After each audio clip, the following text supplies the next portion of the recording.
In this episode of Tax Insights, Jeff breaks down the complexities of Social Security. He explores the various options available to listeners and examines the pivotal ages at which they can start claiming their benefits. Jeff shares considerations to equip you with the knowledge needed to make informed decisions about your Social Security journey. Let's jump right in. Jeff, today we are talking about Social Security. Lots to talk about here, specifically options for listeners, maybe what ages they can start to take Social Security. Walk us through all this. Yeah, so that's kind of a big question that we get asked and others get asked is, when should I take out my Social Security? When can I start taking out my Social Security? And although it depends on your particular situation, there is some baseline that you should probably know to help you kind of be informed of making that decision. Okay. So walk us through some of these baselines, some of these basic informations that people should just be aware of when we're talking about Social Security. Yeah, there's really 3 dates to look at. So the first date is, what's the earliest that you could take it out? And that's age 62. So you can't take it before 62, but you can certainly take it at 62 or later. Okay.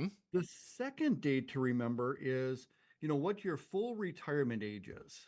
And your full retirement age just kind of depends on when you were born. So that's going to be somewhere between ages 66 and 67 for people. Okay.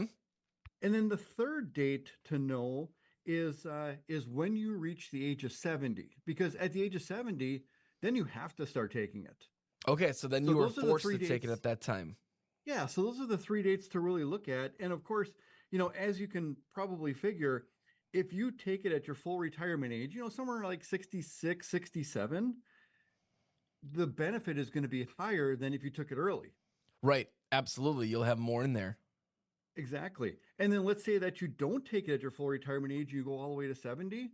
Well, that's even going to be more yet. So that's that scale on how much Social Security you're actually going to get, which not only depends on how much you made over your lifetime, but Right. when you decide to take it. Right. So talk about, the tax implications on this. Is all this taxed at that time? Is it tax free? Walk us through this. Yeah. And so maybe what we'll do is let's talk about that maybe next week a little bit more, because it can get a little bit complicated because it really depends on your income. Got it. Depends on, lower income individuals will have less of their Social Security actually taxed to them. Sure. Where if you have higher earnings, there'll be more.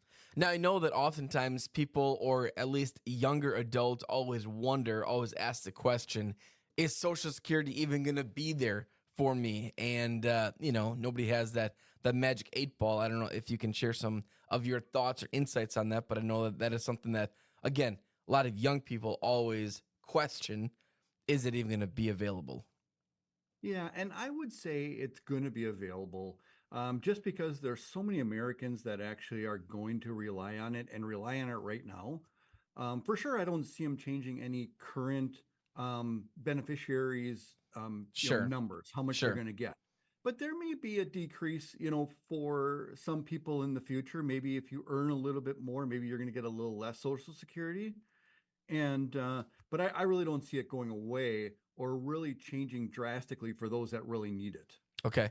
Jeff, a lot of great information for our listeners. Again, that 62, 66, 67, 70, those are some key numbers for listeners to be aware of when we're talking about Social Security. Jeff, if people have questions, if they want to connect with you guys over at Hawkins Ash, what's the best way of reaching out to you and the team?